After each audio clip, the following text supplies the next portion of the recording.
Hello everybody, welcome back to my Pathfinder Wrath of the Righteous Azata playthrough. Last time we did the Green Gates quest, which was in the Ruchelet story point. We talked to a hag and learnt the location of the Ivory Sanctum, which we'll have to explore at some point. But seeing as we're so close, I think we're going to go and check out Green Gates.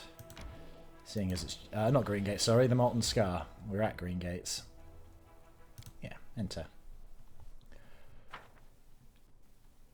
Can't remember what quest is telling us to go here. I'll just double check.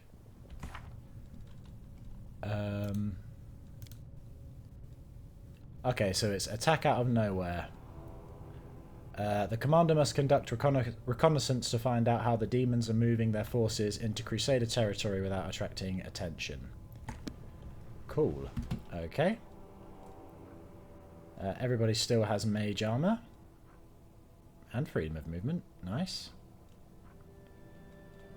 So we'll just do some small buffing.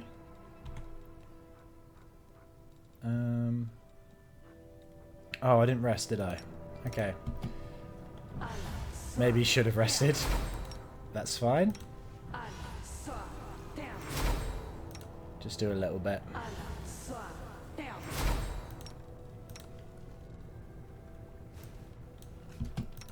Rules are made to be broken.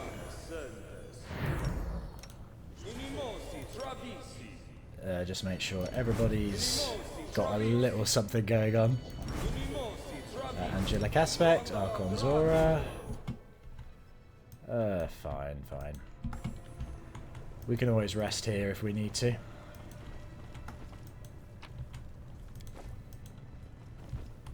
Right, what is the deal? Oh, hello?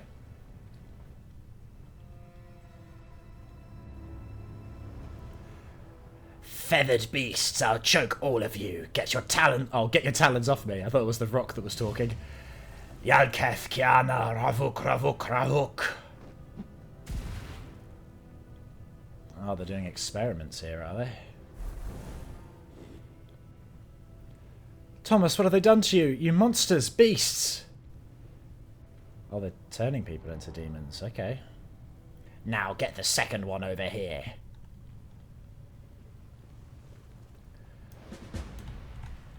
Okay, hurry up. Always watch your back. Stop the vrok sorceress. Let's go. I will resist.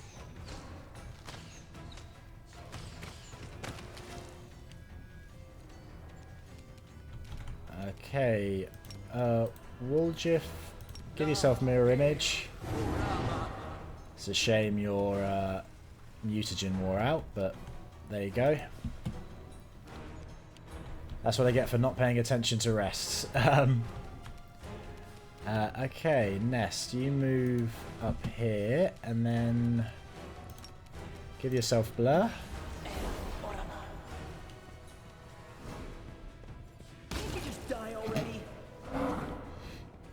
That's what you get for trying to walk past us. Okay, Darren, do prayer. Out of my sight. Ivy, you can just come up and attack. Ember, move up a bit, and then do...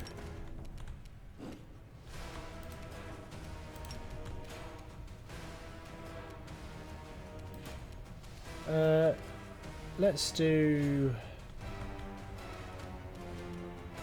a Scorching Ray.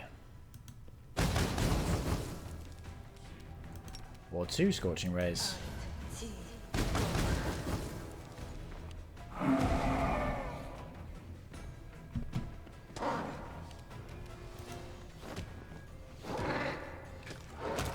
Thank you for moving close enough to Ulbrig for him to kill you. It's very helpful. Prepare yourself. Okay. Let's do turn on Arcane Accuracy. Then do a Vampiric Touch attack. Take out his mirror images at least. It's better than nothing. Lovely. Easy peasy. Okay, actually, before I move any further, activate those buffs, please.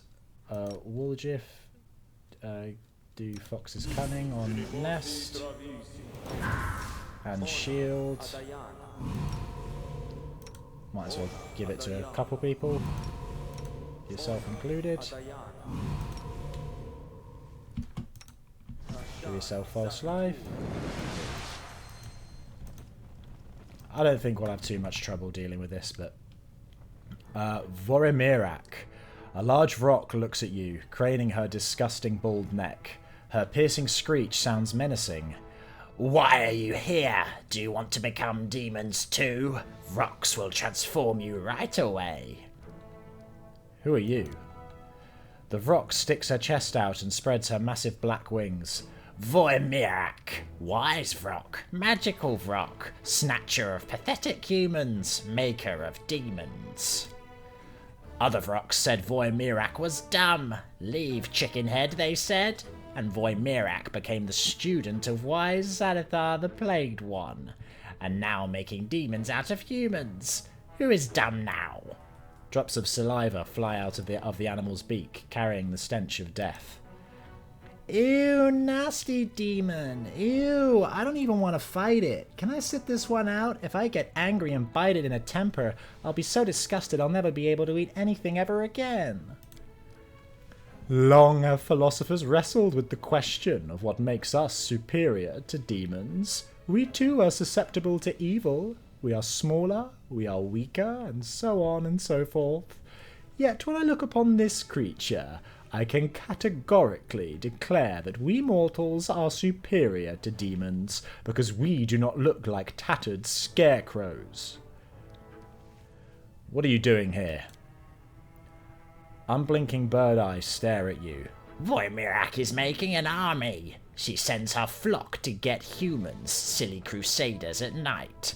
The ones she steals, she transforms, makes good demons with sharp teeth who will kill you.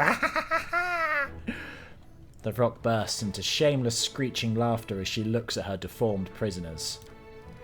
Why, Zathir, the Plagued One, told her to fly here and gather an army, harm humans. He doesn't have time to do it himself. He is busy reading and thinking. He said he would give the vrok horrific power, like the strongest demons have.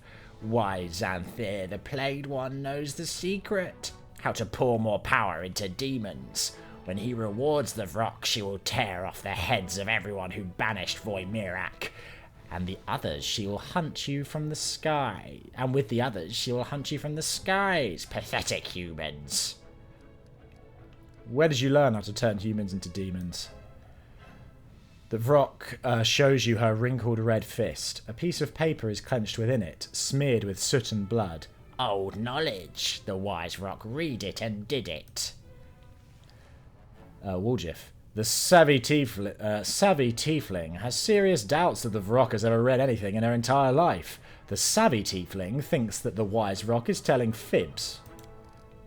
An indignant screech bursts from the demon. The vrok is wise! The vrok could not read the scratches, but Xanthir the Plagued One ordered the vrok to get the silver-tongued elf who knows ancient words, and he translated everything. She was screaming in pain while Zathir was eating him. We could try intimidating or bluffing. Let's bluff, that sounds more fun. The vrok is truly wise. Success. The vrok clucks happily and starts bragging, shedding her caution. Vorimirak is the wisest of vroks. Vorimirak is ravuk. It means very smart. Have you seen the wide gate of the world she opened? This is to have more power flow here. To make bigger demons out of stupid humans with bigger teeth. Bluff again. Why Zathir the Plagued One ordered me to relieve you. Give me the page and fly quickly to get your reward. Success. The vrok lets out a triumph. I don't know if we should be leaving her alive, but oh well. The vrok lets out a triumphant cry. She throws a wad of paper to the ground and soars into the air.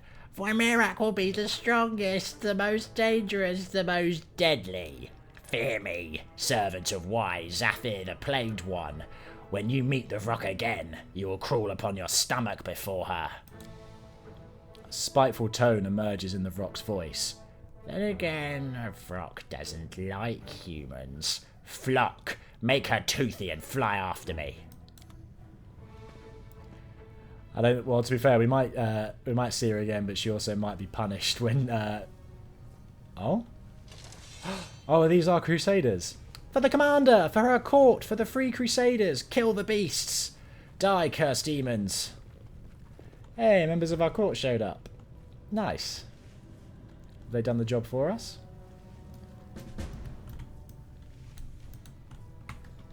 Yeah, it looks like they did. Okay, let's read it. The paper is old and is stained black with blood in places. Someone has written over the ancient elven ruins in blood. Just one fragment in the corner is readable.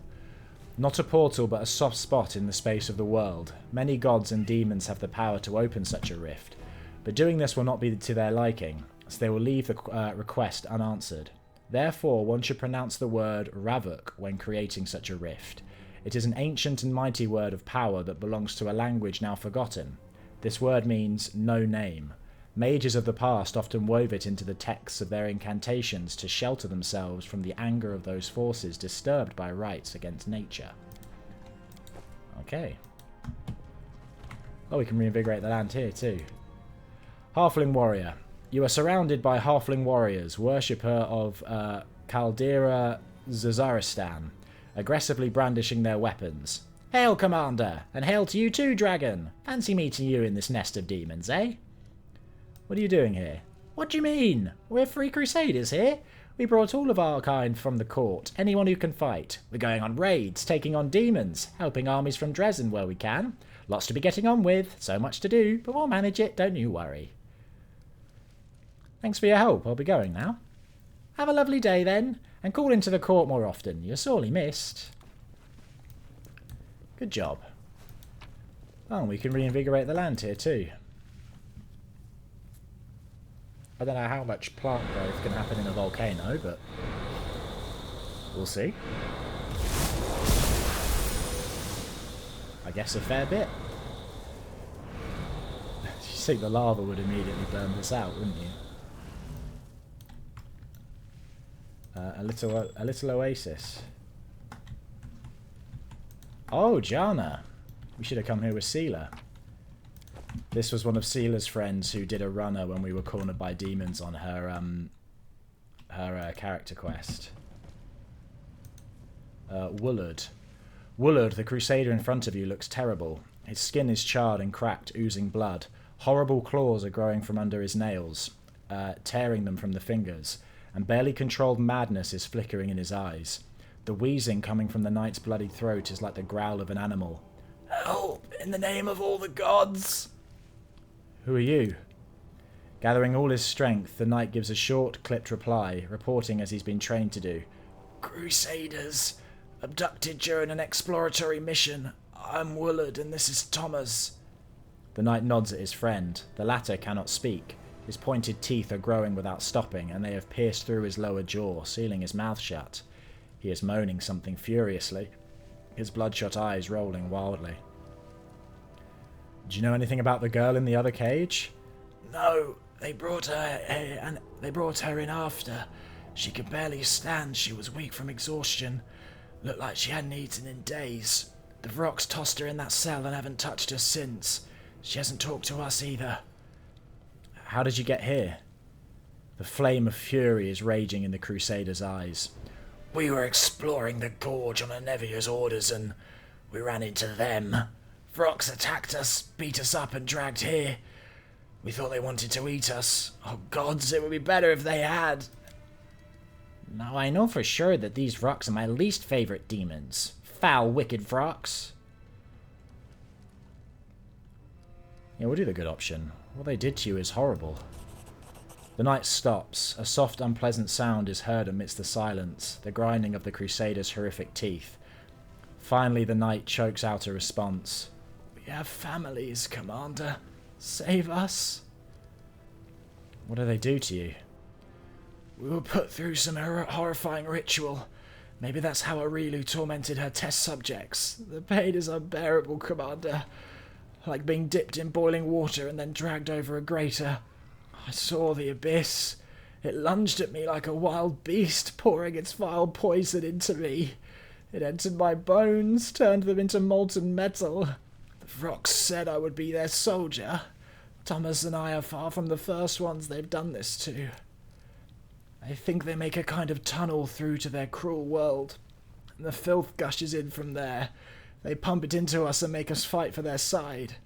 It pains me to think about it, but a few times I thought that the demons I killed looked like some of my friends. People I thought had died. Now I know what happened to them.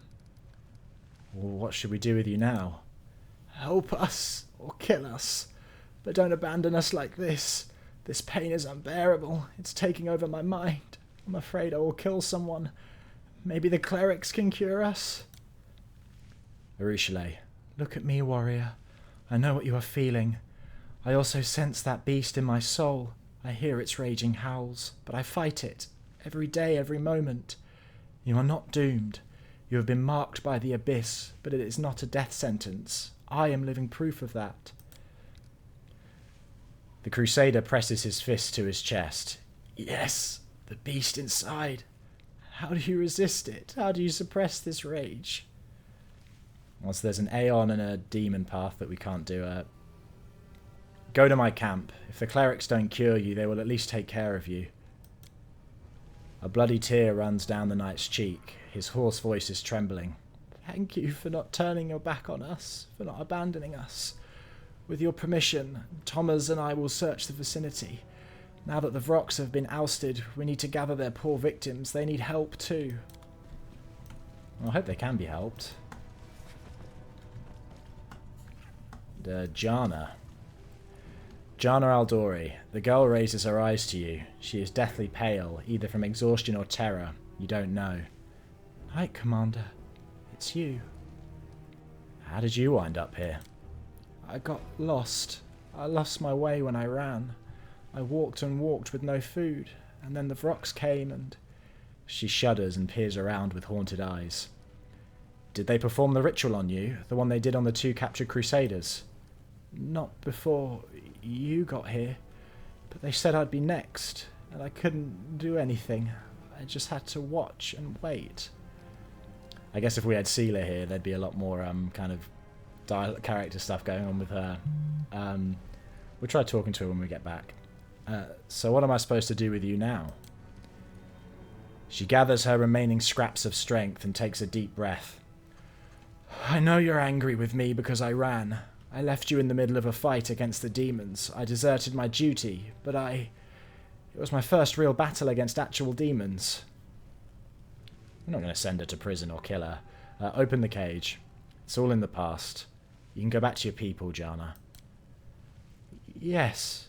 The girl hesitates, as though she doesn't believe it, before nodding. Then she meekly shuffles away. Yeah, get out of here. You've been through enough. Oh, some more magical essence and some gloves. That's nice. Careful now. Is there anything else around? Nope. I think that's everything. Pretty short area, but I'm okay with that. My plan, I think, is to go and do Ulbrig's. Ulbrig wanted us to go back to his village. So I think we'll hop back to Dresden. If there's anything there, I'm sure we'll get caught up in it. But yeah, we'll teleport back to Dresden.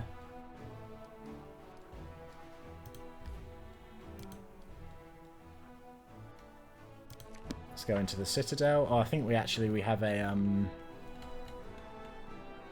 another court thing waiting for us. So we'll do that. I like the court things. They're good storytelling points. I'd love to play the actual tabletop version of this game. See how different it is. Dorganlinda Stranglehold. Hail! Dorganlinda Stranglehold salutes you with her bad hand. Amidst the critical shortage of supply... I tried this last time. I'm not going to do a Scottish accent for her. I try it out. A number of soldiers who call themselves Fellows of the Crusade have set up a black market in the army. They steal everything that's not nailed down, trade medicine for swords, and spell scrolls for tobacco and rations. Okay, I'm going to commit, but I apologise. They know better than to ask for anything from command, so they take care of themselves. And if someone's not happy with the trade, out come the knives. I don't know how to deal with it except by alleviating the shortage of essential supplies. We should press Mendev for more deliveries, and we need to sort out our storage. Build some decent warehouses. Right now, it's a thief's paradise. Woljif, an underground market, huh? What's so bad about that? Let them trade things. Let's authorise it. Then there won't be a black market, just a normal legit market. Arushala. Oh, I think you've always been here. If someone is in need of something, we are the ones who must provide it. We should ask the priests of many different gods. They have wealth and influence. Maybe they can help? Lan. You thought I was joking when I said our soldiers would soon need our experience of surviving in the caves? Well, here we are. This is the day. Time to live off the land. I'll teach your fighters how to survive on barren rocks. Then there won't be any need for any black market. Who are these fellows of the Crusade? Where do they come from? Every army has people like them. Crafty fools who are willing to survive at all costs. Keep in mind these aren't brigands. Otherwise they wouldn't have enlisted in the Crusader army. They want to free Galarian from the demons just as much as anyone. But their choice of methods is indiscriminate, to say the least. Not everyone joins the Crusades out of the goodness of their heart. Some are hiding from Mendev's judgment, some are here for glory, some are dreaming of treasures and spoils. We've got repentant cutthroats, illegitimate children, adventurers, rogues, all kinds. And each one of them is poor and used to not being able to rely on those in power. In their experience, everyone who has any sort of influence is a greedy cheat, and only common folk can be honest. That's why they call themselves the Fellows of the Crusade. They're your fellow soldiers who are trying to make things fair in their own way, and others follow suit. Whether they really believe them, or they're just doing it as a jest, who knows? I have to commit, or I'll never get better. Why don't we deal with the root of the problem? We'll purge our ranks of the Fellows of the Crusade and put everything back in order. Oh wait, is Woljif new here? We'll do that first. Woljif, how did you end up on this council? And why not, huh? I'm your man when it comes to fetching the unfetchable, you know. So I figured I could show the lads in your army how it's done. And it never hurts to be close to those in charge of grub and new boots. Okay, yeah, we'll do the why don't we deal with the root of the problem. Because they are not the root of the problem. When the army has everything they need, these fellows are just like any other soldier. But when it's like this, empty warehouses, rotten gear, not enough food to eat, many may be forced off the straight and narrow. These are ordinary soldiers. They're not saints, that's true. But they're not hopeless reprobates either. But when you charge into battle every day, you learn to value your life. And you get used to the idea that you're the only one who's responsible for it. Your commander's not your mummy or daddy, and they're not going to appear on the battlefield and give you a potion and to save you from a curse, or die for you if you haven't got one in your bag. So they make do. I'd like to hear about your suggestions in more detail. Yes, Commander. Woljif, what are you suggesting? Honestly, Woljif's idea is the most intriguing to me at the moment. Fighting under the counter trade goes about as well as smacking nettles with a stick. Swing all you like, even pave over it. It'll just grow through the stone. If soldiers are trading, it's because they got her. So let them trade out in the open. We'll build them a market and keep an eye on it to make sure there's no tussle and that the trade's more or less honest. We'll even be able to make a tidy sum out of it ourselves. The Queen has put you at the head of a disciplined army. Are you sure these kinds of liberties won't hurt that discipline and turn them into a mercenary gang? Arushale, what's your plan? The churches of many gods support the Crusaders' cause. They heal, bless, pray. If we ask them, maybe they'll help us ease the shortage of provisions and gear. I'm sure that if we build some shrines, the priests won't refuse to help us. The priests are gonna help us? Give me a break. They're only generous with prayers and good wishes. Lan, what do you say? I say hoping for handouts is pointless. Warriors must know how to provide for themselves even in the middle of a wasteland. The surface is chock full of resources. We just need to teach the troops how to use them. And, well, how to not be too picky.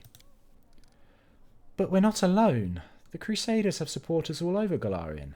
It can't be that we have to fight demons to save the world without being able to make make the ends? I'm not sure how to say it properly. Dorg and Linda, what are your thoughts? We need to keep pressing Mendev.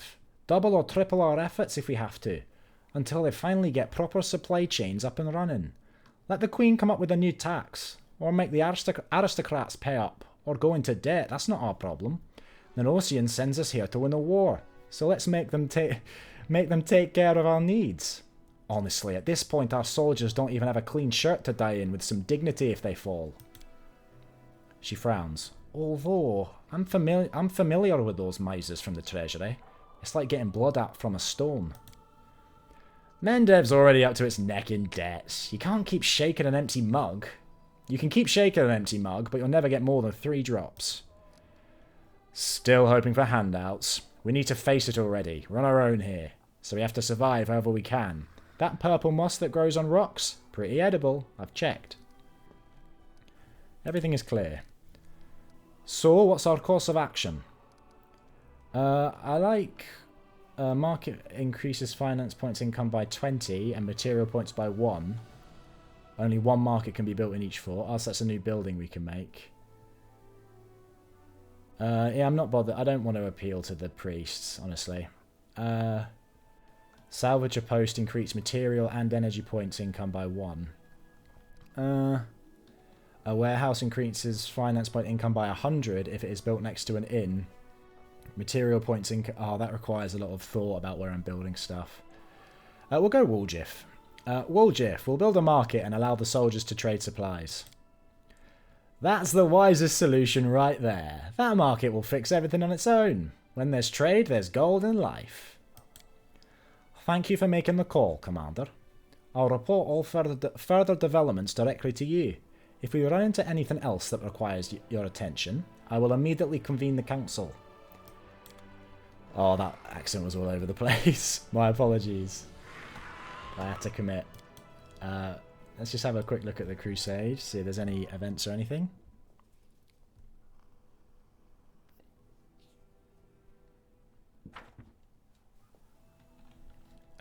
Decrees. Oh yeah, we've got some of these, haven't we?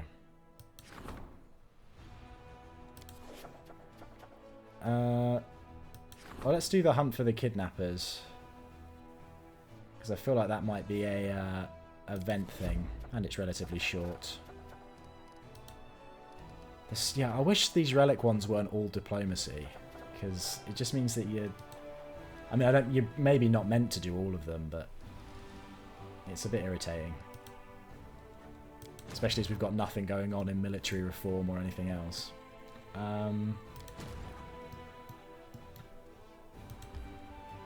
Let's just move the army back here. Okay.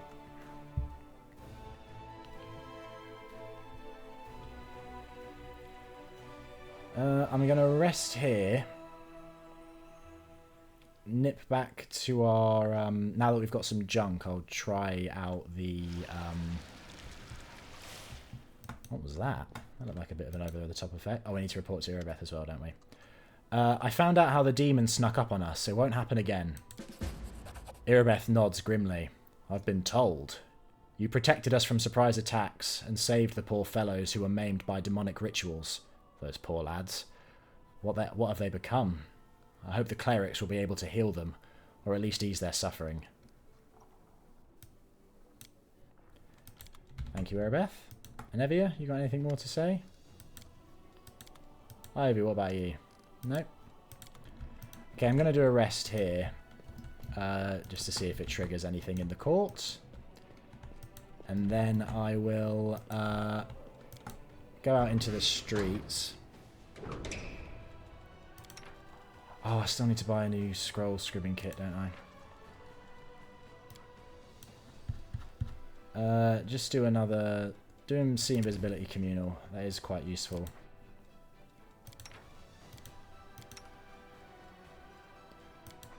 Begin resting. Lon, satisfy my curiosity. Has anyone ever mistaken you for an animal? Bro, not cool. No. What about you?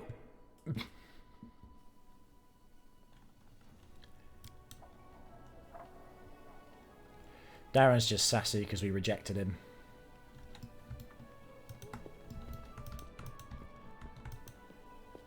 Okay. No new events have popped up. That's easy. Let's go out on the street. We're still waiting for the night gamblers thing to trigger. I'm not sure when it will. But I imagine it will just automatically trigger when we go outside. Oh, we need to talk to Seela as well. And probably a Ruchelet because we did her quest. Well, so I had a look and because we got visited by some Hell Knights, and I thought that, oh, Social's over here. What's he doing over here with Anevia? Is he painting her? Looks like it.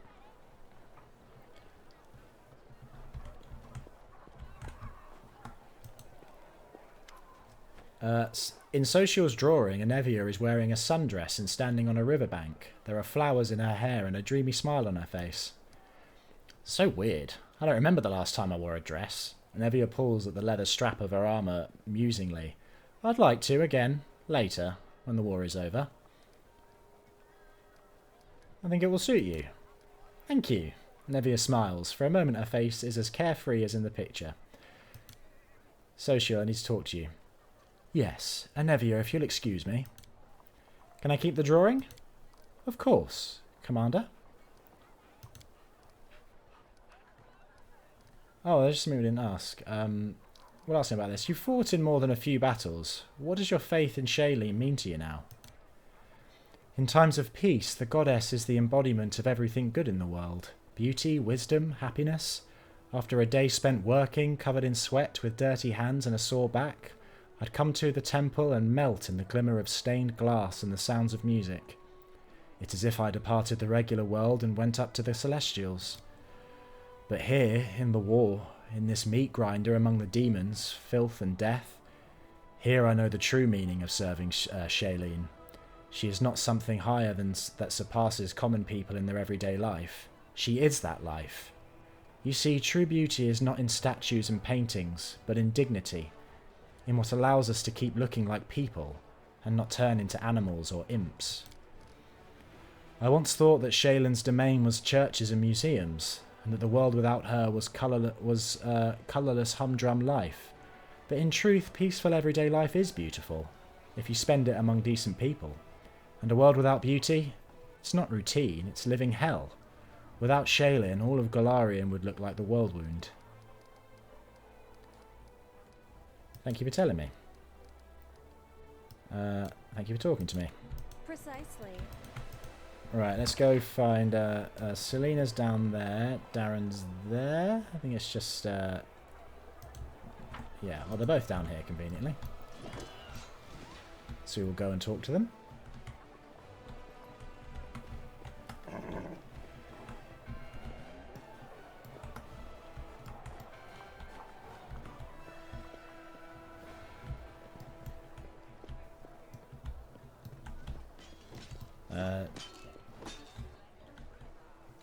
Selena, we ran into your old friend. Seela, I found your friend Jana imprisoned by Vroks. I'll be damned. I wish I'd been there. And how is she? She was imprisoned after she ran from us at the Houndheart's camp. The Vroks wanted to perform a demonic ritual on her, but I arrived before they could. I wish I'd realised earlier that she was such a coward. Not everyone belongs in the war against the demons. I should have talked to Irabeth and sent her somewhere far to the rear. So what happened? I saved her and let her go. Oh, thank you so much. Jana did a lot of stupid things, but killing her would be wrong. I hope she's in Dresden. I'll find and have a heart-to-heart with her. If she returned home to Mivern, well, at least I won't have to worry about what happened to her. Okay. Thank you for speaking to me. And a Ruchelet, your turn. I wonder if we'll find those people we rescued at the temple.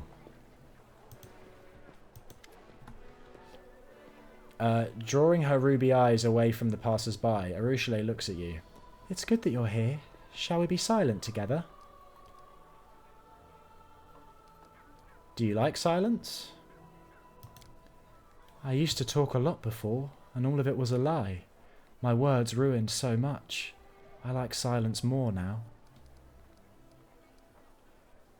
I saw you disappearing in a kaleidoscope of butterflies. What was that? Did we? I don't think she did disappear because she joined us right away. Desna protects me.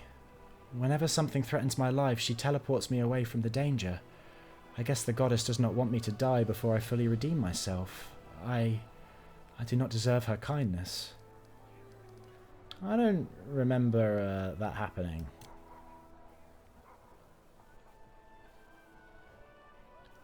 I think we've already asked her this. I just want to check if... Yeah, we've already... I just want to check if there's anything new.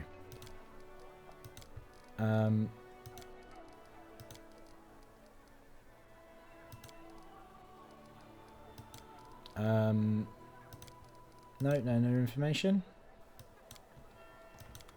Okay, that's fine. Right, let's hit the road. Rested and ready to go. And not going to sell anything. Oh wait, we'll talk to Ember. There was a thing that happened with her. Just double check that she's not got anything new to say.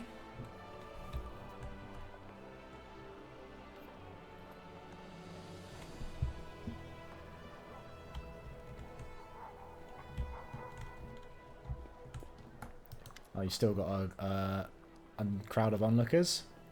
The people in the city seem to like your sermons. Are those sermons? I just tell people things. Simple things, anyone can figure them out. People are much cleverer than me. But they listen to me and say thank you after. I probably just have a pretty voice. I have to go. Good on you, Ember. Okay. Let's go. Oh, we need to go back to Canabras with Lan as well. That'll be it. It's a slightly longer trip, though. Yep, that's fine.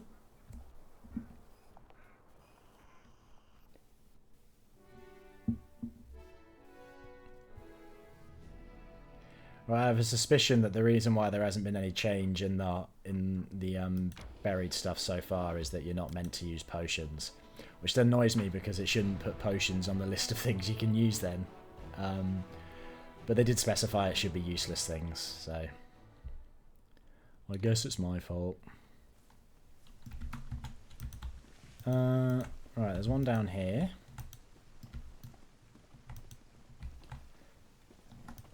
Magical transmuting soil. Yep, nothing's working there. What could work? Let's do medical herb petals. Oh, okay. There you go. Oh, and it transforms them immediately. That is useful. I thought you have to like wait a day or something. We need 30 food items. Oh, okay. Deceiving jug. Okay. I guess it's slightly random. Bottle of oil. We'll just put some animal hides in. See what they make.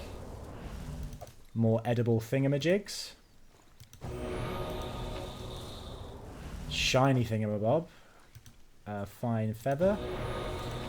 I'm feeling that maybe it's just completely random, but I have a feeling that things that are of natural, like animal skins or foods or feathers, that they're more likely to turn into food. Or maybe it just switches up every time. Right, more shiny stuff. We'll try a wooden plate then. Yep, another edible thing. Wooden mug. Another shiny thing. I guess it's a race. Grinding stone. Some carved beads. Mirror that makes everything look better. Everyone looks their very best in this mirror. That's nice. Carved urn. Yeah, just one more of that should be fine. An old smoking pipe. Right, more shiny stuff. An old map of Avestan. What does that do? Oh, that's why potions could appear in this list, because I guess it can make potions. Okay. As silver powder. Right, that's more shiny stuff. Bottle of oil. Old rope. Just a piece of old rope. But it can be considered a fashionable belt if you so choose. Okay. We'll try animal skin again. No. Oh, now they're even. Oh, shiny things of one. I still want to go the food statue though. Come on, fine hide. Perfect. I guess we can make both now though if we want. Let's head... Well, let's go finish that quest. Didn't realise we'd be able to do that.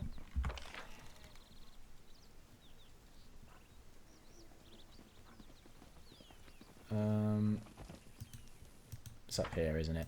Yep.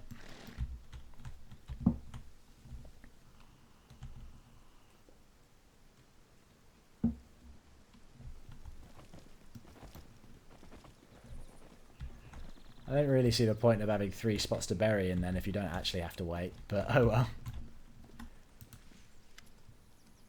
well. Aventurian and the sculpture gnome gnomes eye each other resentfully. My dear cavalry sculptures, I've brought you 30 pieces for that edible sculpture of yours. Great then! We and our horses can't wait to start working on the sculpture.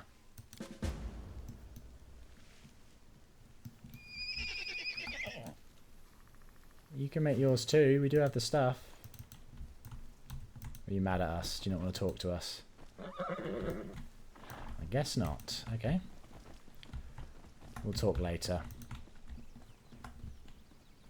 Did that finish that quest, or...?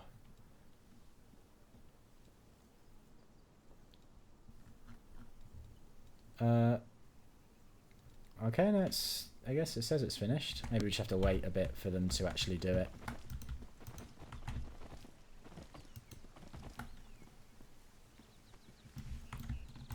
We're not the mere... We're halfling warriors. Wonderful. Or maybe they've built it down here. In their little area.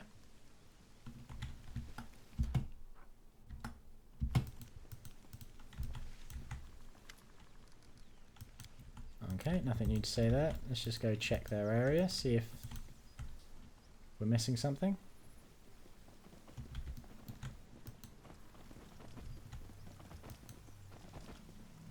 Nope. Right, let's bounce. Area exit. We're going to head down to Ulbrig's hometown. Or home village, I should say. It's not very far. Actually, we'll detour and we'll go to the inconspicuous camp as well.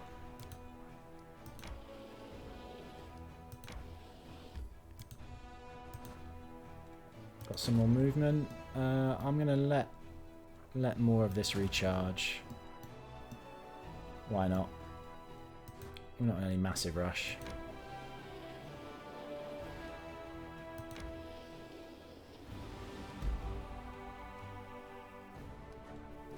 Shallow grave. There's just some regents there, but we can go and check that out too.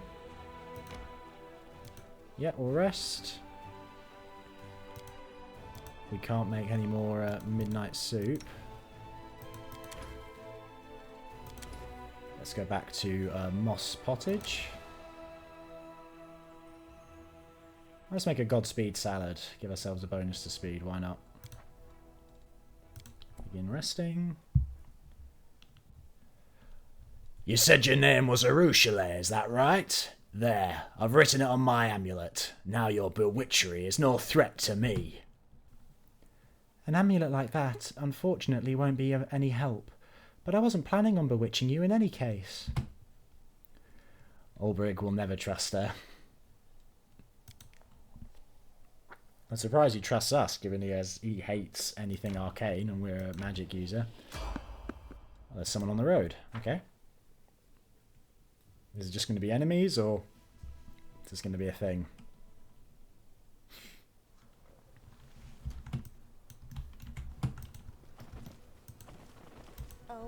watch your back. Just in case, Darren, do a bless. I'm not going to do all the buffs, but can do a simple one like that.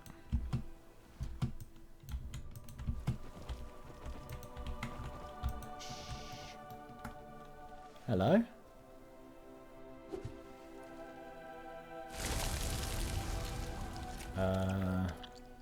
Squire. Of all the scrolls the intendant gave us, you chose this one? Really? It didn't even occur to you this was a problem? How are we going to face our mentor now? This is just a spell well, long story short, it will help us against the demons.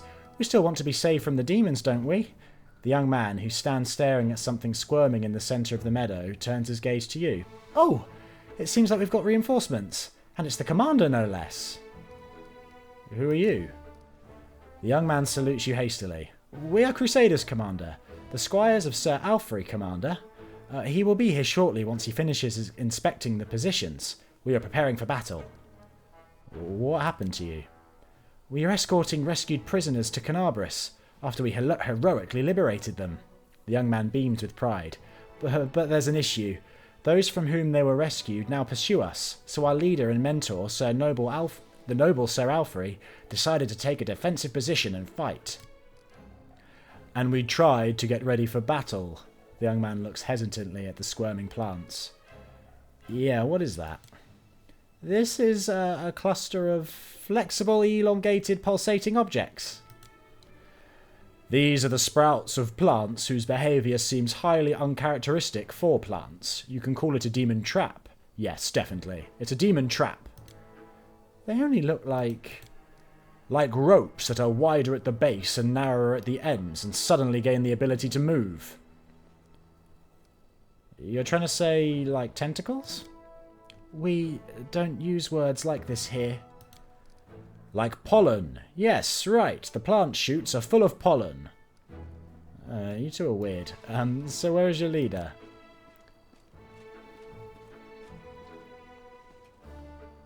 Hello? I like your hair. It's very blue. Sir Alfred. He is here and hurrying to appear before you. The Asimar standing before you screams of chivalry. His armour and gear have seen many battles, but they are carefully polished. Every belt is properly fitted, and every buckle sparkles. The Asimar gallantly greets you. My sincere greetings to the Knight Commander of the 5th Crusade, the heroine of Battle for Canabris and the Battle for Dresden. Meeting you is an indisputable honour for me. I am Sir Alfred, a loyal follower of divine Iomade, a knight, a nobleman, and a crusader. These young men are my squires, and we... The knight interrupts himself and turns his gaze to the sprout springing forth from the ground. His eyes go wide. What is this? Sir, we are about to depart the garrison. The intendant arcanist gave us a scroll that creates a demon trap. We decided that now is the best time to use it. This is a very good trap. These wriggling serpent-like grabbers can firmly hold a demon. Why don't you say the word tentacles?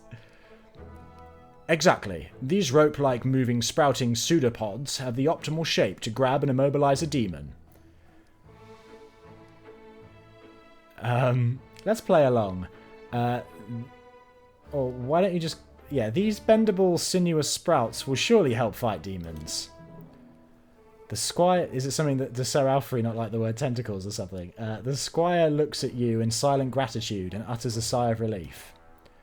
We have cleared up the question that troubled me. Now it is time to turn our attention to more pressing matters.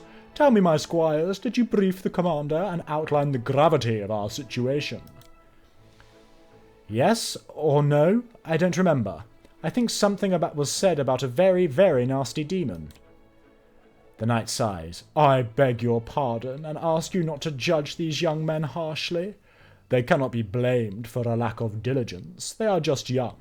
They have not yet fully mastered the art of war and have not realized the importance of discipline. In time they will become the pride of the Crusader forces. I am certain of it.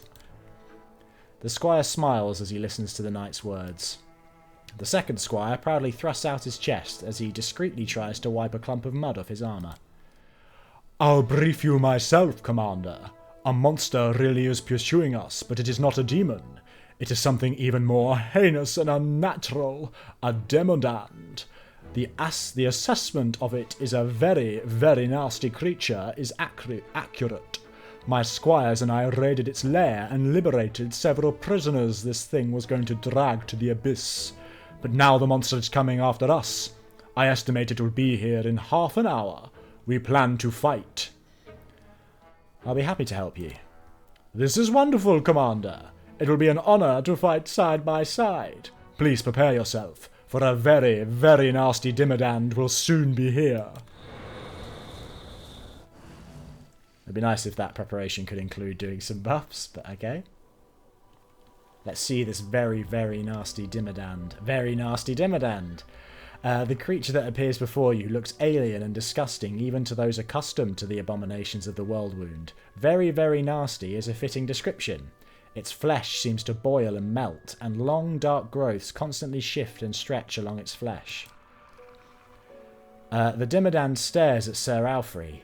A mortal with the blood of heaven. I recognize your smell. It was you who dared break into my lair and steal my offering to my masters. For this you will become an offering yourself. You and everyone with you. Are you trying to threaten me with your puny weapon? It would barely scratch me, but I can crush you like a maggot. I am the commander of the 5th Crusade, and these people are under my protection. You hear that, monster? We're not the only ones standing against you. Our heroine and leader stands with us. Be afraid, monster, for the final hour of your villainy in the land of Garalion has come. And don't try to threaten me with your might, your invincibility, or even those. The knight casts a wary glance at the Dimmadand's ever-shifting skin growths. Disgusting appendages. For the strength of a true knight is not in his shield, sword, or armour. A brave heart is my sword, and my faith is a righteous in a righteous cause my shield.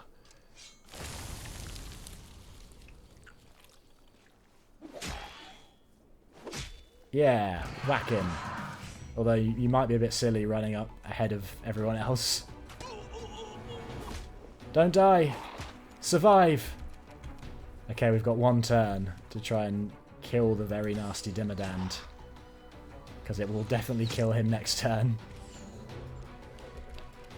Ivu. Okay, not looking good. I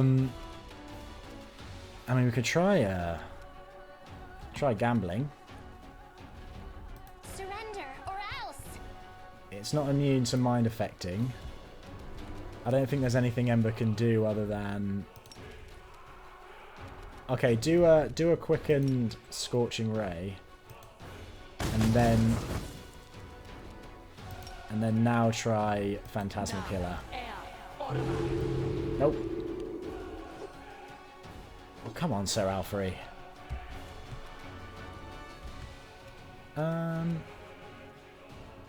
We could make it attack us. We do have that spell, don't we? Turn all these on. And do a force punch attack.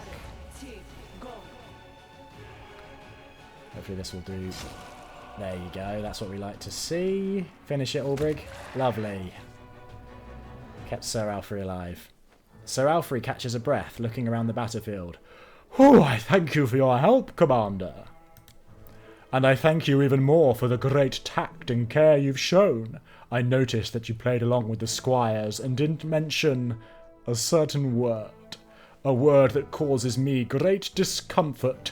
Painful memories relate to a traumatic experience in the past. If you will allow it, I will not bring this topic up again. It is too difficult for me. We could say it. I was happy to help.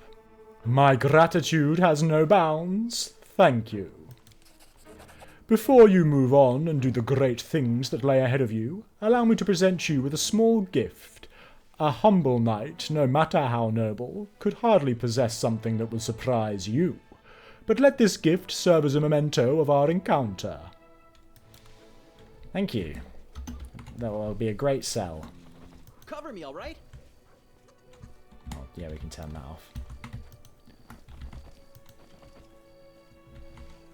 Yeah. Dimmadans are much worse than regular demons. I'll believe we're safe only after I find myself inside the walls of Canabris. Yes, that's fine. That's a smart attitude. Come on, exit.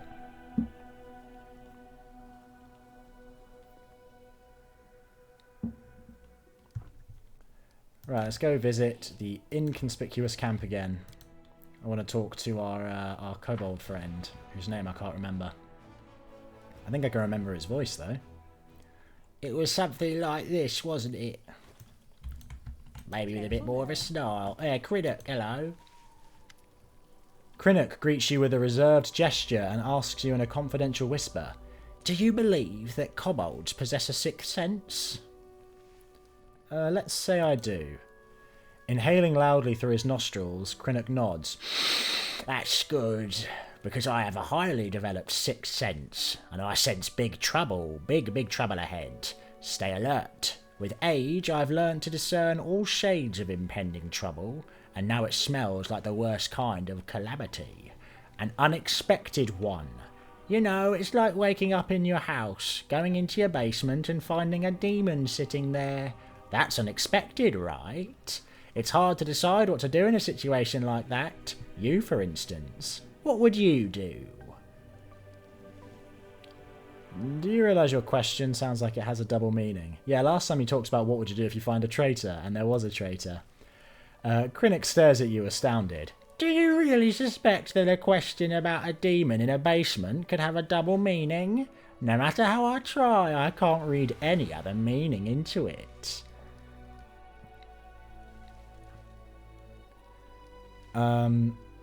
Yeah, I like doing the chaotic options with Crinnock. I would go down to the basement and have a nice chat with the demon. I'd figure out where it came from. Who knows, maybe I'd find another demon sitting in my closet. Crinnock chuckles merrily. You'd have a nice chat with it, eh? That's a good answer, I like it. I'd have a chat with it too. If trouble arises in an unexpected place, instead of rushing off to deal with the fallout, you had better ask yourself, where did it come from in the first place? Alas, only a chosen few understand this simple wisdom. Most have a nasty habit of throwing themselves into a fight against the symptoms of a problem, rather than looking for the source. The kobold falls into a pensive silence for a few moments, then lets out a gasp. Looking sheepish, he says, You got me talking, and I almost forgot something important. You'll want to see this. Crinnock shows you a pile of opened letters. Judging by the handwriting and the quality of the paper, the correspondence was between several people, all of them quite well-to-do. These notes were written by a very foolish folk who decided that there's more to be gained by befriending demons than fighting them. This is just a fraction of their correspondence. They sit in their manors in Nerosian, preoccupied every single day with one and only one thought. How else can they hurt your crusade? They spread rumours about you. They try to block your army supply chains. They whisper nasty things about you in the Queen's ear. But despite all their influence, they are just amateur conspirators who know nothing about real intrigue. New event, disclosing the letters obtained from Crinnock. Okay. I'll make sure that these letters fall into your associates' hands. Anonymously, of course. I'm not looking for fame. If you order your advisors to make these letters public, bad people will be in enormous trouble. They will wake up every single day with only one thought in their mind, wondering what kind of awful food their prison guard will bring them for dinner. Where did you get that information from? The kobold shrugs indifferently. I just went hunting, shot a bird, and it turned out to be a messenger pigeon. What are the odds, eh? Thank you for your help. We agreed that I would help you. I keep my word, as any civilized kobold should. Crinnock's speech falters under a bout of heavy coughing. After he catches his breath, the kobold's shoulders slump in exhaustion, and he sighs. Damn it all, every disease I ever caught is surfacing now. During my travels, I've spent many nights on bare, cold stone. I'm now feeling them all. Kinnock considers you. Trust me, any thought I share with you is not just rambling. It's knowledge paid for with my blood. It's hard-won from the caverns of the Darklands, where my tribe fled, fearing the wrath of devils. If you wish, I can tell you about that. Will you tell me? Krennic's voice becomes low and serious. Those were bloody days. We in the Night Ruby tribe were enslaved by the Drow, the elves of the underground. It's ironic. First we fell victim to the slaves' revenge, then we ourselves fell into slavery. In the first battle with the Drow, we lost Ermark, our stern leader who refused to bow before devils or the Dark Elves. The rest thought it best to surrender. Our new life was harsh and filled with suffering, humiliation, and punishment. Before long we realised the Drow were tough masters who knew no mercy. But we hadn't grown accustomed to living life on our knees. We couldn't fight back with force, so we used our cunning. We spied and sabotaged. We killed the cruelest of the masters. We helped other slaves escape and thus built alliances. Then we got caught, and when we got caught, our kindred paid with blood. The Drow punished everyone, guilty and innocent alike. Back in those days, I was a scout and the right hand of our new leader. He was young, cautious, and shrewd.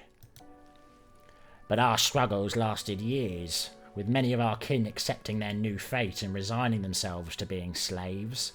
Others were tempted by devils who promised to give us back our former power. All they wanted was more signatures on the contract that doomed our souls to hell. As a result, the tribe splintered. The traitors gave our leader to the Dark Elves. Then came the Purge. But during that massacre it was us, the kobolds, who killed most of our kin. I fled, wounded, without any weapons or supplies. All I managed to take with me was a case with that damned contract with the devils. After a long pause, Krennic gives you a crooked smile. So, that's the end of the story. Not quite the fall of the out of the Aslanti Empire, I admit, but this one is even more dramatic in its own way. I've got suspicions about you. Here we go, I come in friendship and right away I'm distrusted. So what is it that's got you worried? You hinted that there was a traitor in my inner circle, and then it turned out that Nuran was the traitor. The kobold waves off your comment. So there was a spy amidst the top officers of the crusade. What a surprise! You know it would have been really odd if the demons hadn't sent an agent to kill you. And what if I told you the demons were going to try to kill you every time they see you, and that they're going to try to conquer Golarion? Are you going to suspect me of being in league with Baphomet and Discari now, just for stating the obvious? I have nothing more to say. Well, that's good. I was starting to worry. I could almost hear the noose swinging on the gallows already. I don't want to be the first kobold in history to be executed for crimes I didn't commit. Maybe you should move to Dresden. Well, I'm not too enthusiastic about dwelling in a densely populated location. Places like that are usually crawling with those eager to bash in a little kobold's scaly skull. But I fully understand that you have enough important things to do besides constantly running to my camp and back. All right, search for me in Dresden next time. But I have to warn you, I'm not going to stay out in the open. I have to go. Good luck, I believe you'll need it. Okay, we can save ourselves some time then if we want to talk to him again. Just find wherever he's hiding out in Dresden. Oh, hello. Wand of Dimension Door. Well, that might be useful. I say that, knowing full well I'll forget it exists and never use it. The Dimension Door is a fairly decent thing to have on hand if you can. Okay. Let's head back up to Current Glen.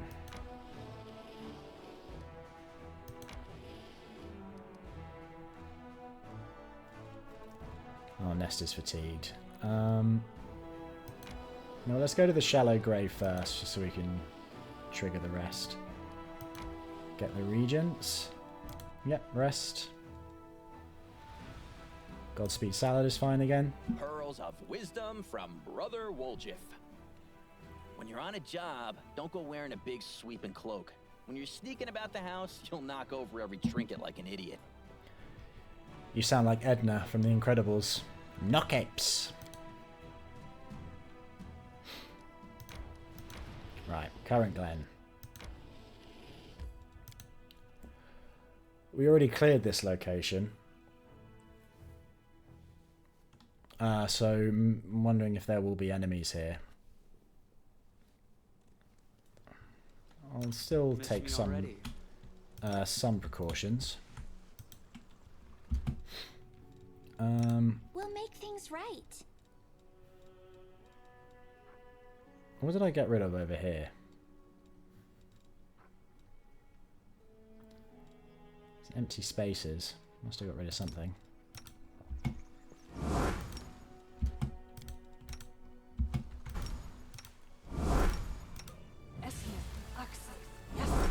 Wait, why were some of them happening quickly?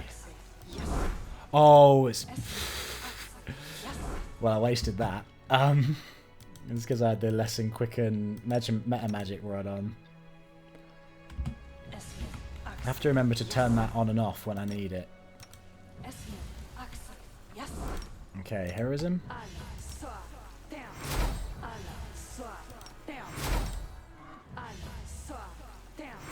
Give him heroism. I'm not going to go overkill on these, don't worry. We'll just do a few.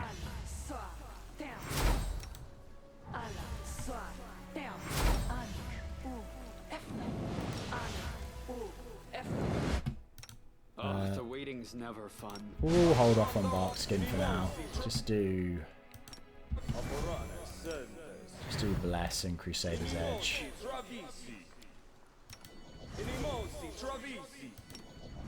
This thing refuses to cooperate. Oh wait, needs to be melee weapons. Okay, good enough. Would you look at this? Wildlife has flocked to the village. Cleansing the tree of corruption was worth it, so it seems. That's easy. Okay, I guess there's no, He just wanted to go back to the stone, didn't he? We can take the shortcut. Across the trunk.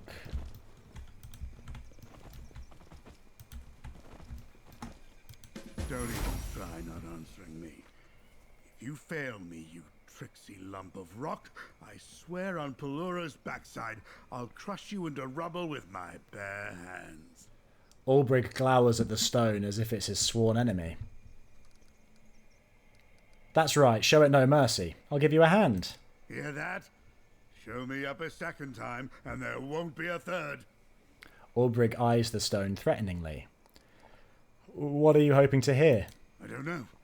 Anything but silence will do. Yeah, last time he came here, he thought this stone would reveal other Sarkorians around, but it didn't work. It's hardly the stone's fault. This is a stone of voices. If there's no one left to speak, what use is it? We're not going to tell him it's a waste of time, though. Go on, Ulbrig, do it. Right. Don't let me down. Ulbrig carefully presses his broad palm against the stone's surface.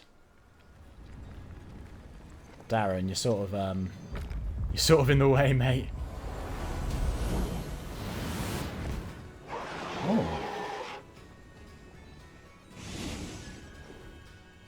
This time, the stone responds instantly, and not with a faint shimmer like the last time, but with a blinding light.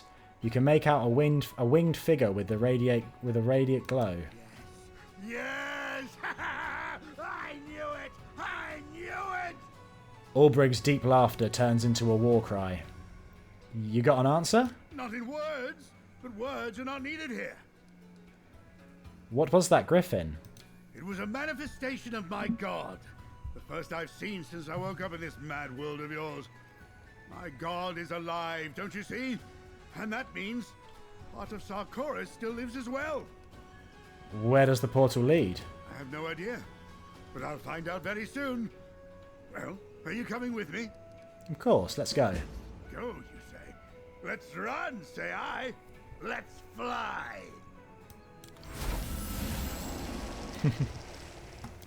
Let's fly then.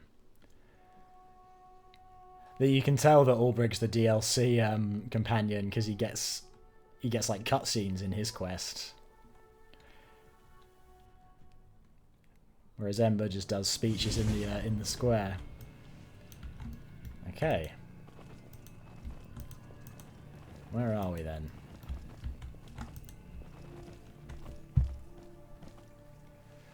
I can't believe my eyes. It's like I'm back in Sarkoris. Let's go down there, War Chief. He said something else, but... Oh, wow. Have we gone back in time, maybe? Or is this a... Curious. Let's make sure I'm not seeing things. Knowledge world. An ancient Sarkorian hymn praising the spirits of nature has been carved into the stone. Oh, come on, Darren. I'm the best. A depiction of the world tree can be seen on the mossy stone. This is how the Sarkorians imagined the universe to be. Very Viking. Oh. Okay. War Chief, there's something not right about that there horse. The damn thing might be plagued. Success. A scene from the myth of the Great Hunt has been carved into the ancient stone. At the centre is a depiction of the divine wolf. Yeah, it looks pretty plagued. It's got maggots crawling on it.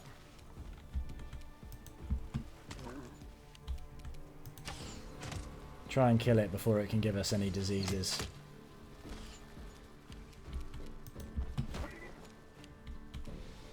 I will see to your demise.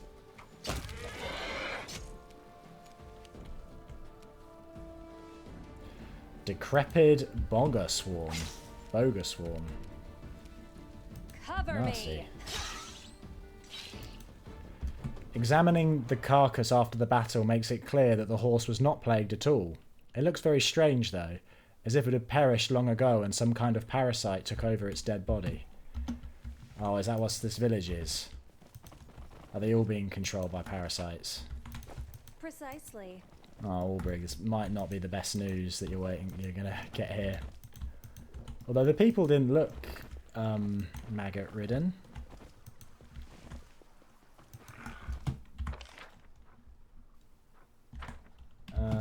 Okay, there's a tree in the way there. Help! They're gonna eat me! Oh, okay. I spoke too soon. Some of them are. Time to rob them of their treasures. Okay. Let's get in there and help.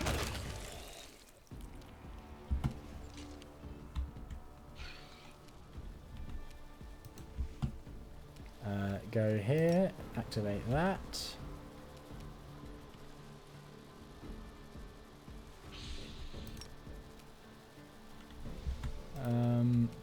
Let's just do an instrument of freedom on the swarm.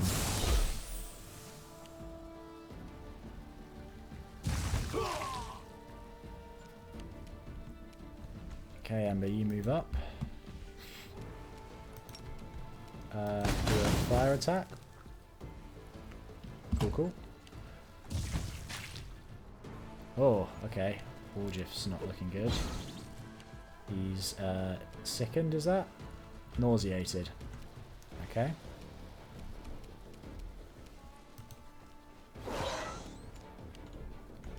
Precision and grace.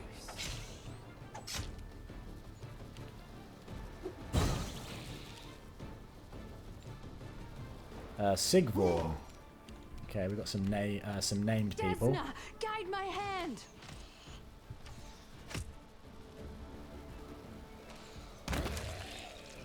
So whenever they die, they leave behind a swarm of these parasite things. Holgan. Yasena. She looks like the leader, the chieftain, maybe? Yeah, Woljif's sick. Can't do anything. Do a shocking grasp. Stab their backs.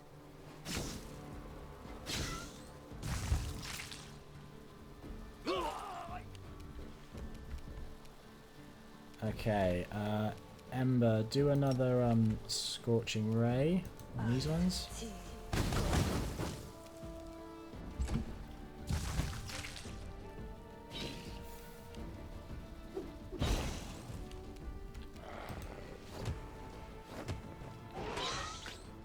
Okay. One down. One more to go.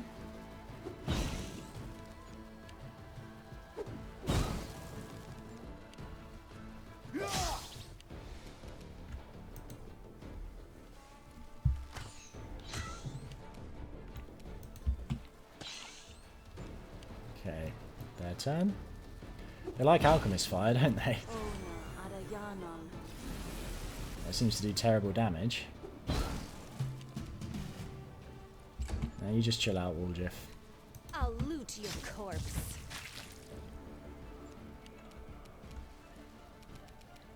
Another scorching ray, please, Ember. Cool.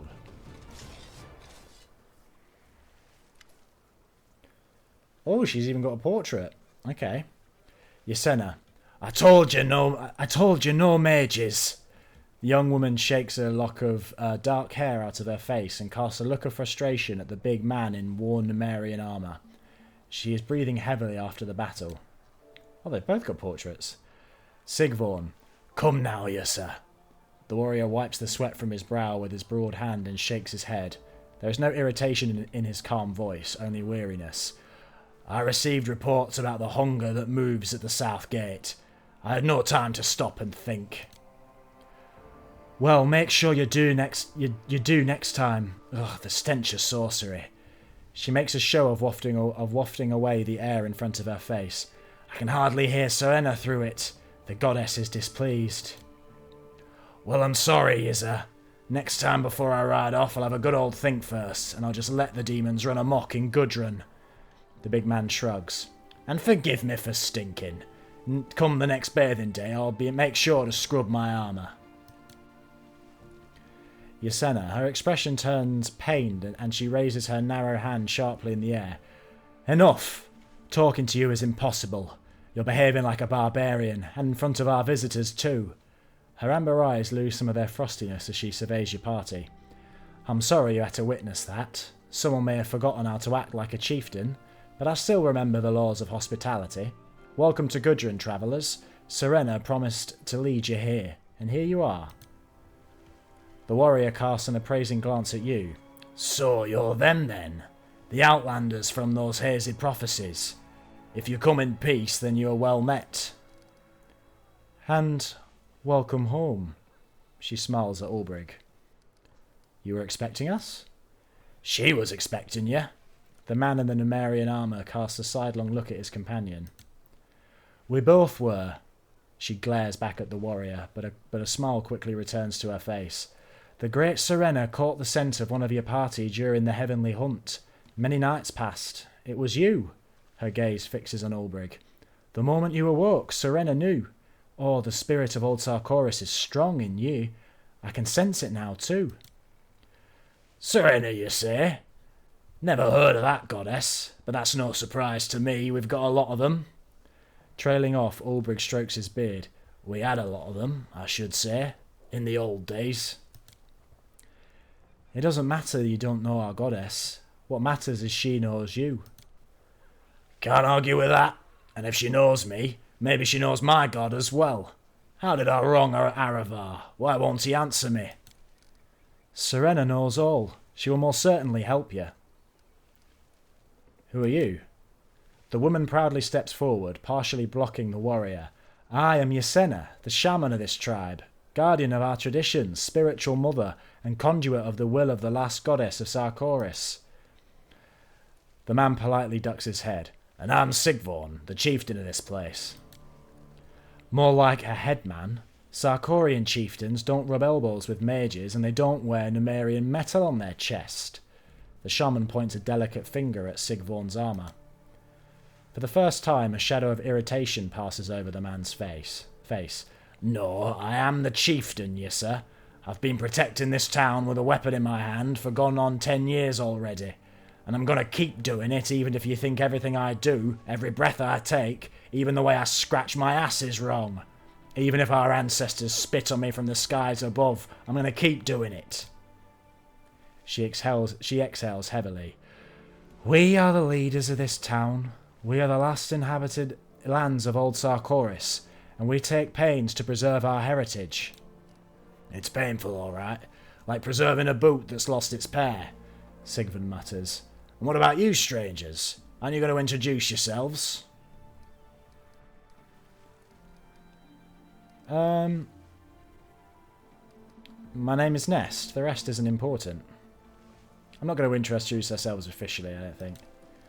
I don't know the name. Alright, keep your secret. Oh no, I didn't mean it as a... Oh, okay, maybe I should have just said who we were. Serena, who's that? Oh, you know her, trust me. She smiles cryptically. Serena is one of the most remarkable beings you've ever met in your life. But we will have time to talk about her later. And not here, not now. What kind of answer is that? You're saying this Serena of yours brought us here? Then it must have been for a reason. Take us to her. Patience is a virtue. You will see Serena, I'm sure. But it might be difficult. Either way, before you go to her, you should visit the town. Our tiny but still living piece of Sarkoris. Oh, I wouldn't miss it for the world. I'd almost lost hope in seeing fellow Sarkorians alive ever again. I nearly went mad with grief when I saw that the Stone of Voices was silent, and there was no one to answer me. You can't believe how delighted we were when our stone suddenly came to life. It had always been silent, as far as I know, and then suddenly... The shaman's voice wavers. The point is, today you are a guest of Godrum. You will see Serena later, soon, but not until she herself wishes it. Where are we? Yasena sweeps her arm out wide in a fluid gesture, setting her bracelets jingling melodically. This is Godrum, the last stronghold of old Sarkoris, the land that will resurrect our great homeland's former glory. The warrior continues, echoing her passionate tone. A patch of barren land on the very edge of the world wound. A little town of refugees, and worth as much as a beggar's spittle on a country road. His voice becomes serious. And our home, which we will fight for till the last drop of blood is spilled. I look at you two and I don't know what to think. Part of me feels like I never left home. You talk like we talk. You look like you could have been my own kin. But at the same time you're as strange as if you just came down from the moon. And you're just as confusing for us. I've kind of got the same voice for Sigvard and Ulbrig. You and I look of an age. I might even be slightly older. But then again, you're also old enough to be my great-grandfather, and you saw Sarkoris back when it was still green. It's enough to make your head spin. Should I talk to you like you're just another townsman, or pay my respect to you as an honoured ancestor? None of that now. Honours and ceremonies is the last thing I need. A fair amount of time has gone by, I know, and a lot has changed in the world. But we chanced to meet and we accepted each other. And if we seem strange to each other, well, no matter. We'll get used to it. How did this place come to be? Its origins are linked to the fall of old Sarkoris. It's a story of the sorrowful days when the caravans of refugees, dreaming of salvation, reached out to Ustalav. Back then our ancestors didn't know that our neighbours were, how should I put it, none too honourable. Our people were looking for a place to sleep and a piece of bread, but they were met with a wall of pikes. The Ustalavs didn't want to let the refugees in, so our people were forced to turn back, and Godrum, a small fishing village on the border, became the refuge of those poor souls. A good 100 years have passed since then, and to this day we're not too fond of Ustalavs, to put it mildly. And rightly so. Of course, I'm not one of those who claim that every person in Ustalav is a rotten scoundrel. None. No, that's nonsense. It's every second person. Yanessa nods, And this is the first time you've seen these two agree on anything so far. I want to hear your story about the demise of Sarkorian. Oh, it happened a long time ago. 100 years have passed since the demon hordes destroyed our shining land. Not a day goes by that I did not grieve for it. My heart's wound still bleeds. I imbibed the pain with my mother's milk. Couldn't you have imbibed something useful? Like which mushrooms are safe to eat? Or when's the best time of year to plant turnips? Sigvund's muttering commentary trickles into the conversation. And this man has the blood of Sarkorian chieftains flowing through his veins. You shouldn't have spent so long roaming as a sellsword, Sigvorn. The ways of those ungodly Numerians are set too deeply in your mind. Ysena casts a withering look at Sigvorn. You're both right in your own way, Ulbrig chuckles. And you're both idiotic children in your own way too.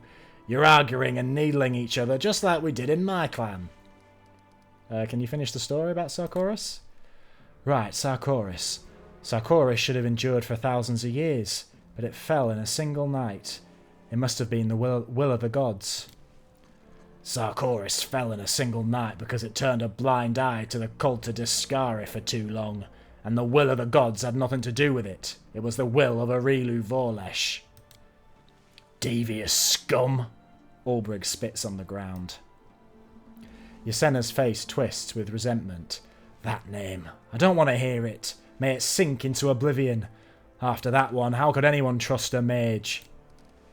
At the right time and in skilled hands, any tool can be useful. Sigvorn shrugs as if the argument is now settled. Who are we fighting just now? We don't really know ourselves. We call those creatures the hunger that moves. Small demons stuff themselves inside the skin of a dead man, and off they go. Disgusting. They didn't always come so close to town. We haven't had cause to look into them before now. She seems genuinely alarmed. I want to take a look around the town. The warrior perks up, stretching and flexing his muscles. You're right. We've done enough talking. We can't hang around all day, can we?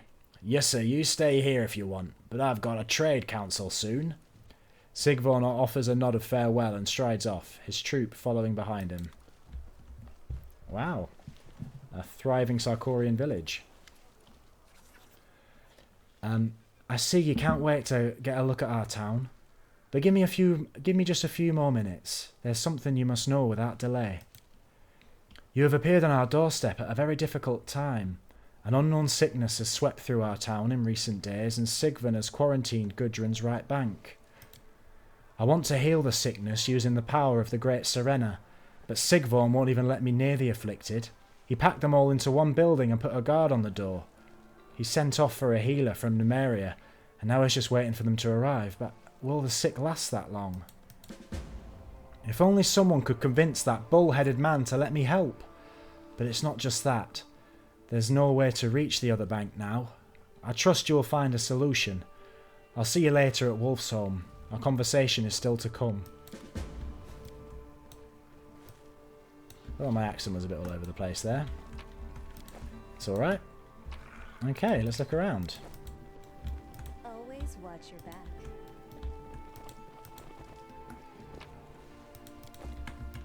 Yeah, they like alchemist fire, don't they?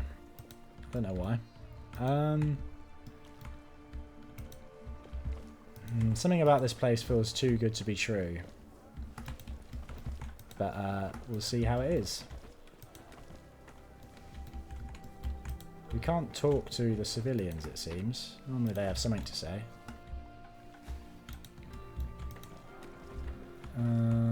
Okay. Move along, steerer. Don't make my job any harder. You can't cross the bridge. Chief's orders. Please, my mother's on the other side. Can't you see for yourself that I'm not sick? Halt! I can't see a thing. Catching this sickness is the last thing I need. Okay. That dialogue was going too fast for me to read it. Axeman. That's far enough. The burly fella standing in front of the bridge is unhurriedly peeling an apple. He glances at you, barely bothering to take a break from his tasks. I've told you 100 times. There's a quarantine. Stay on your side with the rest of the afflicted, and the healer will soon arrive. Chieftain's orders. What do you mean, stay on your side? I'm not afflicted. I'm an honoured guest of your chieftain. Success. The guard looks up at you, and an awkward smile appears on his face. All right, for you. I think I can make an exception. No sense in keeping you with the sick. You look decent. I mean, you look good. And anyway, I don't have any problems with Sigvorn. I think it was reading that as if we were on the other side of the bridge. Can we go talk to the person you were talking to? Where do they run off to? How long are we supposed to keep watch over these stiffs? Tell me about it. I wish they'd hurry up and cart them away already. What's taking so long? I guess we'll have a similar conversation with them.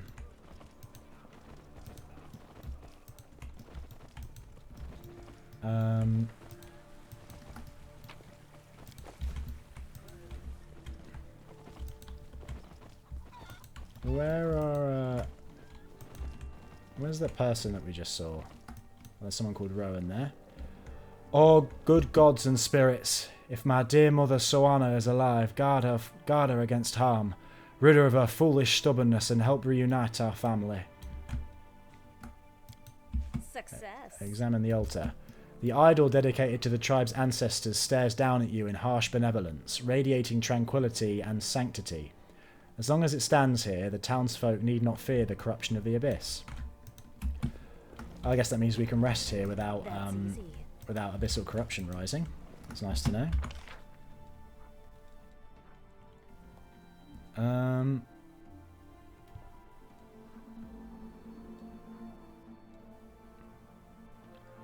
a bit confused.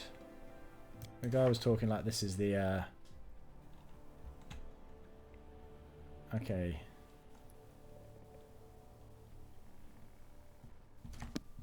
Let's talk to the shaman. Let me just check. How long have I been recording?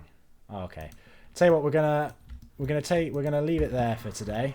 I've been recording for a while, and we'll get into the meat of this mystery next time, I think. Oh, we've leveled up.